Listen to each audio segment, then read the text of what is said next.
بعد ما خلصت رحلتي لسوريا حسيت انه لازم كمل المشوار، وما كان في اقرب من لبنان. بلد فيه جزء من ذكرياتي ومن حياتي. انا درست هون وعشت فترة حلوة ببيروت، واليوم رجعت مشان شوف هالاماكن لساتها حلوة مثل ما كانت بعيني. كيف صارت، شو تغير فيها، شو ضل مثل ما هو. بهالفيديو رح نتمشى سوا ونزور كم محل، نحكي شوي عن لبنان. خليكم معي وخلينا نبلش. صباحكم خير بفيديو جديد. اليوم نحن موجودين بلبنان، طالعين من هون على مغارة جعيتا. حابب اعملها زيارة لهذا المكان على قد ما خبروني عنه قديش هو حلو، بس في عنا مشكلة واحدة، انه ممنوع التصوير. هيك بعرف. رح اجرب لحاول كيف فينا نفوت ونصور بدون ما حدا يقفشنا او يكمشنا. اورجيكم الفيو من الغرفة كيف. نحن موجودين بمنطقة اسمها الضبية. من هون بدنا نطلع هلأ على جونيا، ومن جونيا مكملين مشوارنا على جعيتا. فبتمنى انه يكون اليوم حلو تبعنا وتستمتعوا معي بالمشاهدة.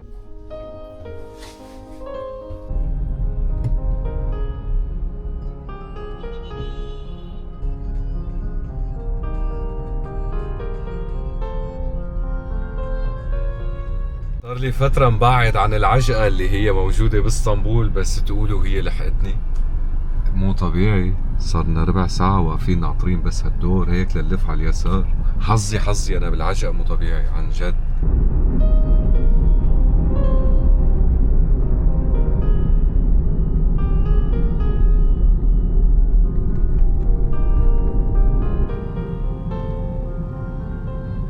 من اولها مسكرين. شوفوا وصلت، عم يخبرني انه مسكرين المكان. شوفوا على الحظ، صار لها 5 شهور مسكرة وما مبين معهم امتى بيفتحوا. ما خلاني فوت لجوا، اللي مسكرينها وما مبين امتى بنفتح. ايه طيب خلص هنروح نكمل مشوار بلبنان. بقيان هون ل3 ايام. اشوف شو بيطلع معنا بهالبلد، صور لكم ورجيكم. بحياتهم ما سكروها، بس شو السبب انه سكروها بدي ابحث عنه بصراحة. شو السبب انه مسكرة؟ توفى مدير المغارة. شو عملوا؟ توفى مدير المغارة. توفى مدير المغارة من 5 شهور لهلا. صحيح، هو لأن هو مدير شركة والشركة مستثمرة من الدولة، اه فمثل فسخ الكونترا بدهم يرجعوا يعطوها لشركة جديدة، يعني إجراءات قانونية. يا حرام، اللي جاي من برا البلد. 100% صح. يعطيك بتعرف هون العافية. إجراءاتهم شوي صعبة. عندي كل شيء بلدي، عندي عسل، صابون، زعتر، سماد، دبس رمان، مزهر، موارد. هي هون تشكيلة كله بلدي مسكر يعني. بمغارة جعيتا، بس الاخ فاتح. شو عندك على الطبق ورجيني؟ كل شيء بلدي، عندي اللوز، الزبيب، عندي عسل، صابون، زعتر، سماد، دبس رمان، مزهر، موارد. الله يعطيك العافية. إذا حبيت تشوف التشكيل ناخذ معك تقديم. بتشكرك. يا هلا مرحبا. يلا سلموا سلموا. مات المستثمر تبع المغارة وسكروا المغارة يا جماعة. مع انه انا فتحت على الجوجل وما كاتب فيه عطل او مسكرينه. اللي لازم انه هن يخبروه. خلص هنكمل مشوارنا بلبنان. شو بدنا نساوي؟ ما عنا غير هالحل. لقيت مكان انا وطالع من المغارة اسمه متحف المشاهير. مرحبا، شو في هون عندكم؟ متحف المشاهير؟ انا كنت جاي على جعيتا، جاي من برات البلد. والله نفوت نتفرج، يلا. اها، من هون من بالليل. يا أهلا وسهلا، يا أهلا وسهلا، شرفتونا. تفضلوا اطلعوا شوفوا شو في عنا مشاهير. الشخصيات عندنا كلها مصنوعة من مادة السيليكون. عندك حوالي 65 شخصية 65. مقسمين على 3 طوابق. حلو. في قسم منها بيتحرك عبر السنسر اللي قلت لك عنه، اوكي. وقسم ثابت يعني ما بيتحركوا. حلو كتير. اوكي. طيب جماعة يلا. المضيفة. من المضيفة. المضيفة ها. حضرتها هي شخصية وهمية. اوكي. هي اللي ما بتتحرك ولا شيء، يعني اجمالا بس بترحب بالاهلا وسهلا. تمام. بفوت الضيوف لعندي. اللي رعبتني انا وطالع من فوق وين إيه، تحت. حضرت اللي جنبها السكيورتي رجل الامن. حلو. بالنسبه لجبران خليل جبران، معروف كاتب وشاعر اديب لبناني من اشهر كتبه كتاب النبي، والترجم لاكثر من 50 لغه. عندنا توماس اديسون. توماس اديسون هو عالم فيزيائي امريكي المعروف اللي اخترع لمبه الكهرباء، كل شيء فان جوغ ما بيتحرك، رسام هولندي. الجنسية يعيش حياته بالكآبة والفقر، قطع شقفة من أذنه قدم لها إياها لحبيبته بترفضه، وقوم بيرجع بينتحر عن عمر 37 سنة.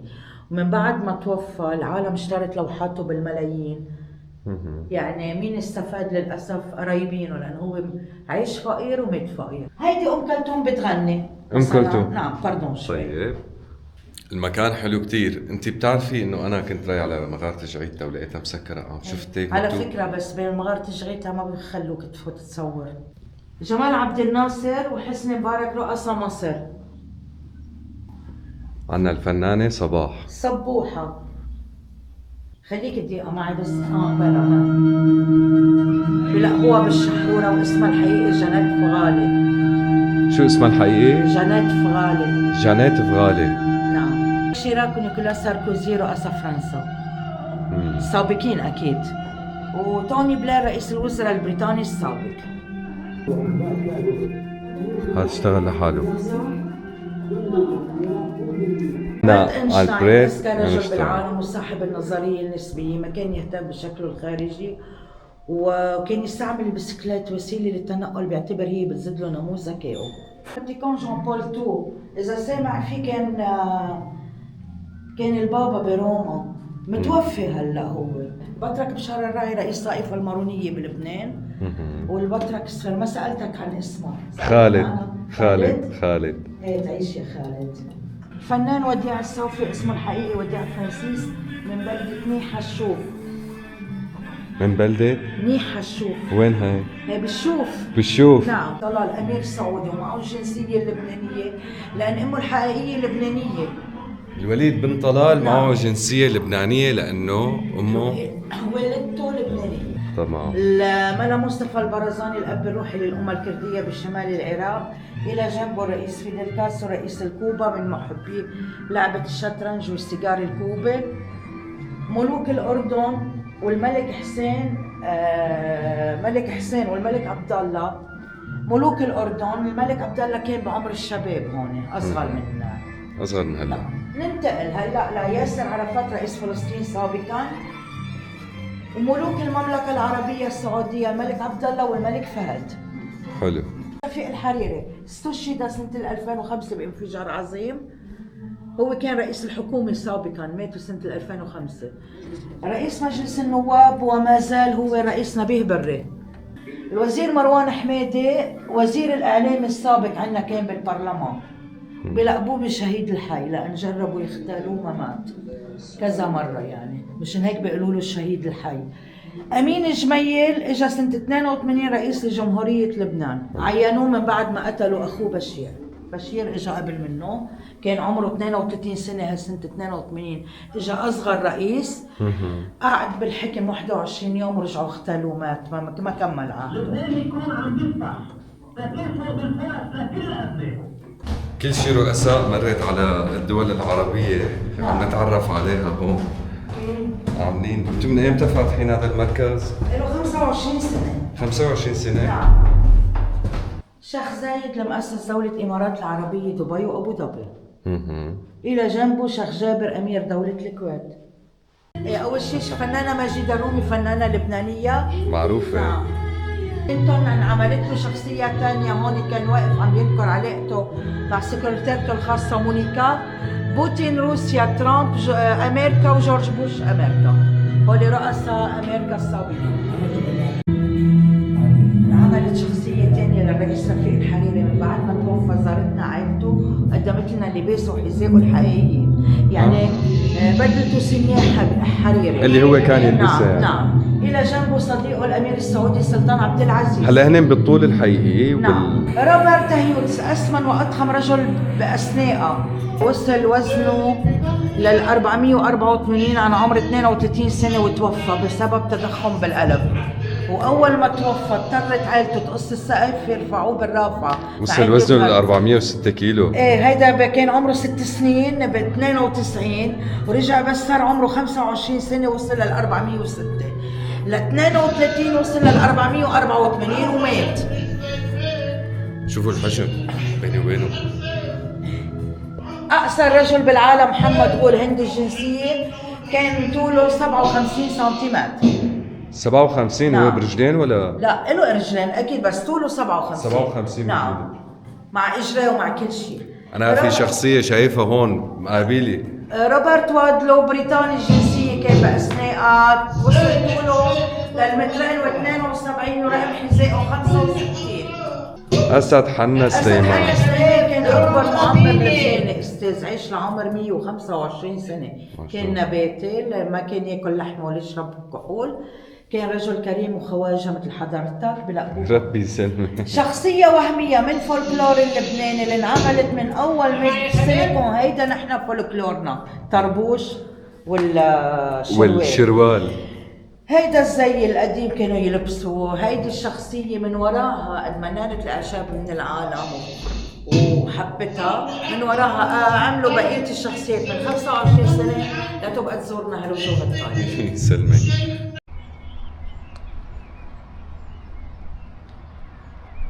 اليوم مكملين مشوارنا بلبنان ورح نطلع نفتل بالبحر. هلا عرفنا على شخص اسمه ابو عضل رح ياخذنا ويعملنا جولة. هلا وين وصلنا يا ابو عضل؟ احنا هلا بصخرة الروشة. صخرة الروشة الزوار والمغتربين من كل انحاء العالم بيجوا بيزوروها لانه هي بتعتبر رمز لبيروت. هي بس يقولوا بيروت بحطوا يعني صخرة الروشة هي عبارة عن رمز لبيروت وهوية بيروت. صخرة الروشة هي عمرها من اول ما خلقت الدنيا. في ناس بيفكروا انه هذا شيء اصطناعي او في شيء منحوت. هي من اول ما خلقت الدنيا هذه هي صخرة الروشة. شايفين ما احلاها؟ يعني هي ما دخلها بتغيرات الجو وتقليل لا الجو. ولا شيء.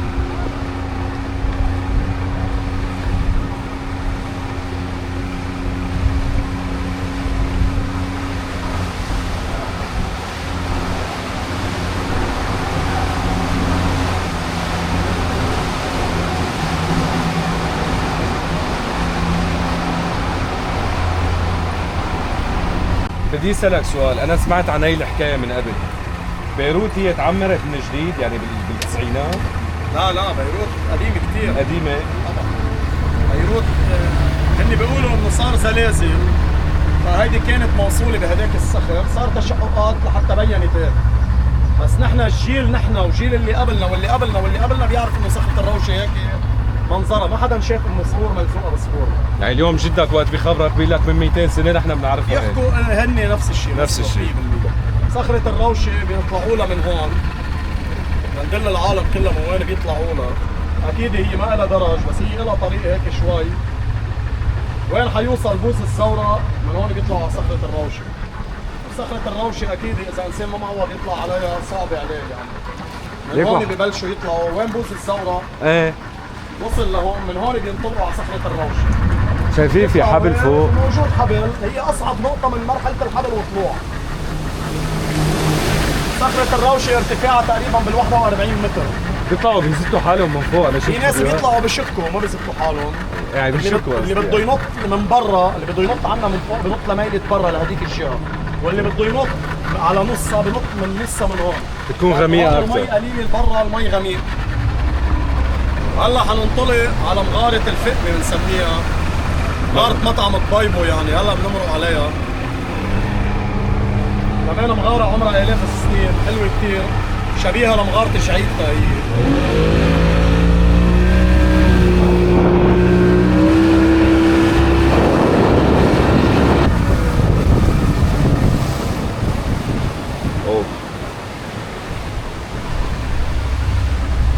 هيدي المغارة لها عدة أسماء، لها اسم إنها مغارة الفقمة اللي عم بعيش فيها بالمغارة اللي جواتها الصغيرة فقم. بسموها مغارة الضيبو لأنه مطعم الضيبو صار فوقها على الصبب. فيها فقم لهلا؟ في فقم أكيد بعيشوا جوا، بس أكيد هن بحبوا المحمية يعني. هيدا هي المغارة الصغيرة جوا الشط البحص، شط الرمل. هو بحص ورمل، هذا بعيش عليه فقم جوا. بس أكيد الفقمة ما بتحب العالم، بتحب إنه المحمية. بس على طول بنشوفهم.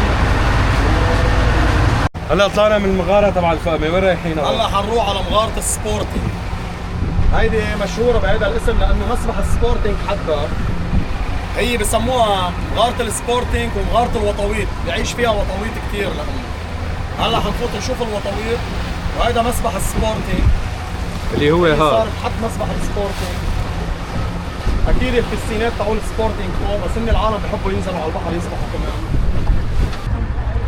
ليش؟ لانه هي ضلمه كثير بعضها؟ هي فيها وطويط كثير. بعرف الوطواط انا بفوت على المكان الضلمه، هي لانه ضلمه يمكن.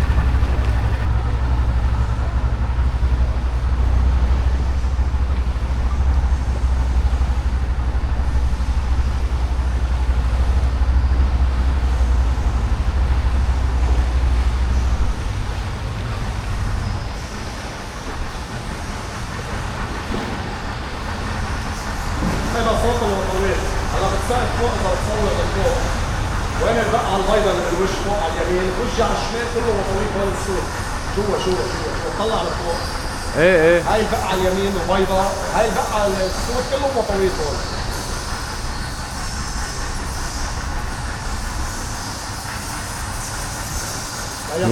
هلا شفته. هلا اي حدا بده يجي لعندك بده يطلع يعمل الفتله هاي قد بتاخذ منها بعضها؟ حسب يعني، في عنا زورق اصغر، عنا زورق اكبر، عنا هيدا الزورق حسب الفتله ووقتها يعني. هاد بياخذ له 12 واحد لانه طبعا برياحه. يعني بال$100 مثلا؟ لا مش $100، حسب الجوله، حسب الوقت. فهمت عليك. في شيء اقل، في شيء اكثر، حسب قد ايه بدك وقت، قد ايه بيزيد السعر، قد ايه الوقت بقل، قد ايه بقل السعر. اللي بده يسبح مثلا بتاخده لمكان بتسبح فيه. اكيد في يسبح. اتفقت انا والريس، قلت له بدي اجيب اصحابي ونجي لحتى نروح نعمل سباحه هون، لانه عن جد يعني صار الجو خلص وصل، يعني انه صار الشوب والعالم مثل ما كنت شايفين كلهم عم يتسبحوا وشافوني كثير انه اتسبح معهم. بدي اتشكرك كثير يا ابو عطا. الله يسلمك يا رب. الله يخليك. فهلا راجعين لنكمل، حروح ارجع على الاوتيل، انا خليني اريح اليوم ونشغل المكيف علينا لانه شوب.